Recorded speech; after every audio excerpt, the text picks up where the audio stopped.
Assalamualaikum warahmatullahi wabarakatuh. Tajahau, perkenalkan nama saya Alia Wijayanti. Hari ini saya akan menjelaskan mengenai sejarah Tiongkok, mulai dari sejarah Tiongkok zaman kuno, zaman kekaisaran, dan juga zaman modern. Baik, langsung saja kita mulai dengan sejarah Tiongkok pada zaman kuno. Pada zaman kuno ini, sejarah Tiongkok dimulai pada zaman Neolitikum, yaitu sekitar tahun 8500 sampai 2070 sebelum Masehi. Dengan budayanya yaitu Yangshao dan Longshan yang menunjukkan kemajuan pertanian dan sosial melalui tembikar dan juga alat batu. Meskipun pada zaman ini belum ada pemerintahan, namun awal peradabannya mulai terbentuk. Dalam mitologi Tiongkok muncul 3 maharaja dan 5 kaisar, seperti Fuxi, Shennong, dan Huangdi, dan dianggap sebagai pelopor budaya dan juga teknologi. Kemudian pada tahun 2070, Yuan mendirikan dinasti Xia, atau dinasti pertama yang tercatat, meski bukti sejarahnya juga masih terbatas. Kemudian pada tahun 1600 sampai 1046 sebelum Masehi, yaitu ada dinasti Shang. Dinasti ini meninggalkan prasasti, tulang, orakel, dan karya perunggu, serta mereka juga mengenalkan sistem tulisan awal dan mempraktikkan penyembahan leluhur. Dilanjut, yang terakhir yang ada pada zaman kuno ini ada dinasti Zhou, yaitu pada tahun 1046 sebelum Masehi hingga 256 Masehi. Pada masa inilah lahir Konfusianisme, Taoisme, dan legalisme. Lalu kemudian setelah zaman kuno ini berakhir, dilanjut dengan zaman kekaisaran. Periode kekaisaran Tiongkok ini dimulai dengan dinasti Qin pada tahun 221 Masehi yang memperkenalkan Tiongkok, membangun tembok besar, dan menstandarisasi tulisan. Lalu dilanjut dengan dinasti Han yang membuka jalur sutra dan menjadikan Konfusianisme sebagai ideologi negara. Namun karena korupsi dan pemberontakan, ini melemahkan Han dan membelah Tiongkok menjadi 3 kerajaan, yaitu Wei, Shu, dan Wu.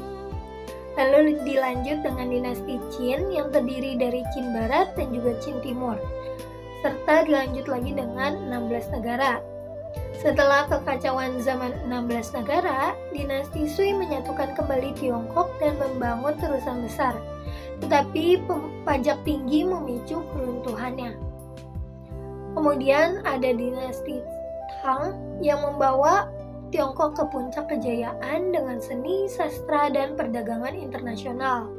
Namun karena lagi-lagi pemberontakan, ini semua melemahkan dinasti Tang dan memicu zaman fragmentasi, yaitu 5 dinasti dan 10 kerajaan.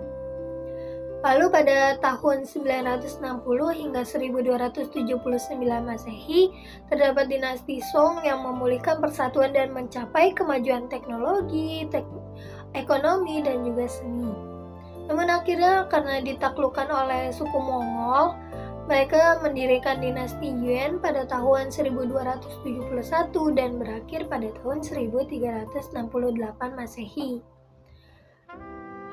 Lalu digantikan oleh dinasti Ming pada tahun 1368 sampai 1644 Masehi yang membangun armada laut dan memperkuat tembok besar. Lanjut lagi dengan dinasti Qing pada tahun 1644 hingga 1912 Masehi.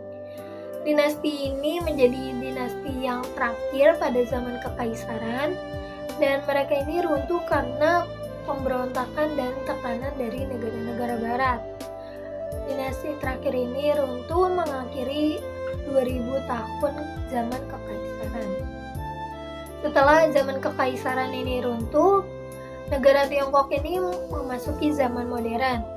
Jadi ketidakpuasan terhadap dinasti Qing ini memuncak dalam revolusi Xinhai pada tahun 1911 yang dipimpin oleh Sun Yat-sen. Hal ini menggulingkan monarki yang telah ada sejak 2000 tahun lamanya dan mendirikan Republik Tiongkok pada tahun 1912. Lalu setelah Sun Yat-sen mengundurkan diri, perang saudara meletus antara partai nasionalis dan juga partai komunis. Lalu kemudian pada tahun 1949, Partai Komunis ini yang dipimpin oleh Mao Zedong berhasil memenangkan perang. Sementara Partai Nasionalis mundur ke Taiwan. Sejak saat itu berdirilah Republik Rakyat Tiongkok yang masih bertahan hingga sekarang di Tiongkok Daratan. Lalu ada juga pemerintahan Republik Rakyat Tiongkok di Taiwan. Baik, sekian penjelasan saya tentang sejarah Tiongkok dari zaman kuno, zaman kekaisaran hingga zaman modern. Semoga apa yang saya sampaikan ini bermanfaat. Kurang lebihnya mohon maaf. Wabillahi taufiq wal hidayah. Wassalamualaikum warahmatullahi wabarakatuh. 谢谢，再见。